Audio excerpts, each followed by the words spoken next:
Good morning to all viewers, subscribers. May God bless us always this beautiful morning. Magandang umaga sa ating lahat.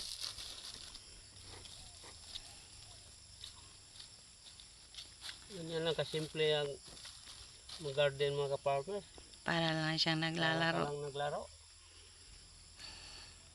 Pero may sensiyo na. Kita. No? May pera. Pag-isa-isa. Ganyan na kay dos. Ay, isa kagatos ka dos. Ay, 200 na. Sabi kasi ng yumao niyang papa noon,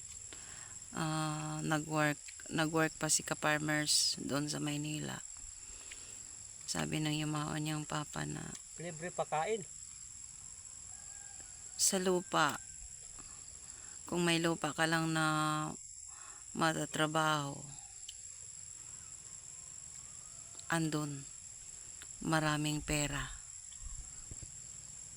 Pero pag hinayaan mo lang yung lupa mo na nakatiwangwang, hindi mo pinagtaniman, hindi mo pinag-aralan, paano, wala.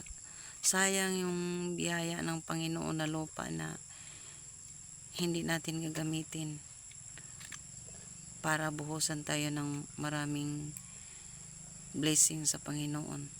Kaya sino yung mga ka-farmers natin dyan na malaki ang lupa na hindi na trabaho, umpisahan na natin, trabahuin natin. Noon kasi hindi kami gumagamit ng yung tawag dito, yung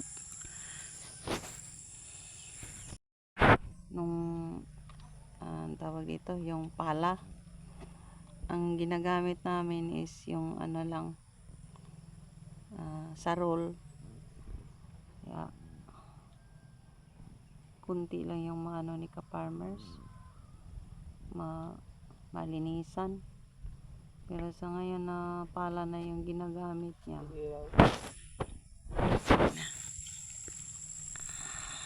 mas mabilis yung niya, yung mga trabaho niya matapos. Kapunuan.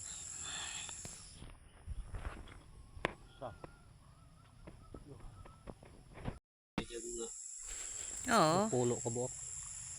Yan. Bunga. Yun. 1, 2, 3. Kuha ng dari isa. Kuha anong po dito. Ay, dito ba ubos? Dami nang nakuha dyan. Tagal mo napatapos yung kinain mo. Loko na ko, kasayang ka. Kaya nga.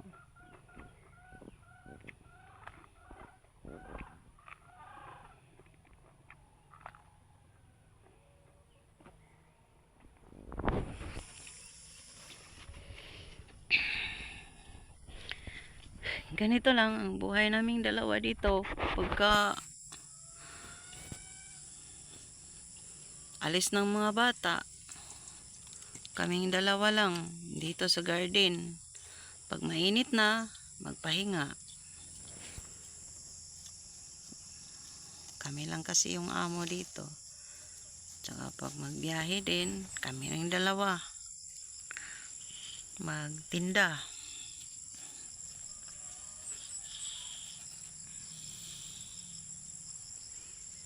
Ganun lang kasimple yung mag-garden. Pero sa umpisa, nahirapan din kami. Hindi pa kasi namin alam kung paano. Noon nga, gumawa kami ng plot, yung garden. Sakto rin sa kabuk sila pilawon. yung damo, kahit na sa ilalim, dukutin talaga namin yun. Kunin namin, tapos itapon. Wala pa kasing alam eh. So ngayon, hindi na. Kailangan ilagay sa ilalim yung mga damo.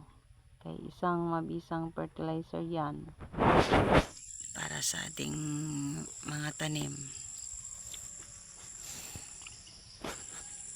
Kamusta? Ubos na? Tagal mo naman ang ubos yung kinakain mong pipino. Dako kayo. Lucky din. Hindi na talaga, simula nang nagtanim kami ng pipino, hindi na namin binitawan yung pagtanim ng pipino kasi madalas ako mahirapan ako sa pag bawas, lalo na pag palaging rice yung kinakain. Parang mahirapan ako magbawas. Buti kung corn or mais yung kinakain. Hindi ako mahirapan, pero pag rice, mahirapan ako. Pero simula nang nadiskubre namin yung pipino, sa umaga, pagkatapos kumain ng agahan, kumain ako. Tapos, sa tanghalian or sa hapunan, ganon din. Iba na. Promise. Parang ang linis-linis ng mo sa pagbawas mo. Kaya maganda talaga yung pipino sa katawan natin. Super cleansing talaga siya. Magkaiba siya sa sa papaya. Mas maganda ang pipino para sa akin. Ewan ko lang sa inyo. Pero sa akin, subok ko na. Nakailang taon na ba akong nagtanim ng pipino? Hindi naman kami yumaman sa pag-garden kasi hindi pinaka malaki yung na cultivate namin. Pero talagang hindi kami nagutuman pag nag-garden kami. Tsaka hindi kami nawala ng may madudukot talaga pag may garden ka. Bangon lagi kung taong pipino. Cleansing talaga yan. Ano Yung pipino. kalibangon man taong kaon tag pipino. Kaya nga, Milibang sakit cleansing. Sige, ganun lang muna mga ka-farmers. Gusto ko lang makipagkwentuhan sa inyo. To all viewers and subscribers there. Anywhere in the world. Good morning. May God bless us always. I'm salute all of you. Thank you for your support. Thank you so much.